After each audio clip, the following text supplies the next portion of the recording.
Imagineu-vos un festival on totes les propostes estiguessin liderades per dones. Un festival de música i arts híbrides que tingués lloc en espais patrimonials com aquesta Torre de Guaita de Vilassar de Mar. Doncs tinc bones notícies perquè aquest festival ja existeix. És el Festival Floral i arriba a la tercera edició. La cita es consolida com a festival en perspectiva de gènere de referència amb un cartell de traca i mocador encapçalat per Maro i Cristina Rosenvinge.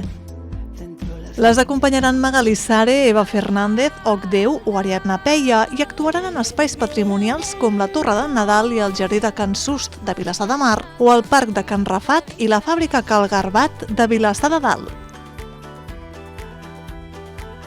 Música, dansa, patrimoni, tot això i molt més del 24 al 26 de maig a Vilassar de Mar i Vilassar de Dalt en la tercera edició del Festival Floral.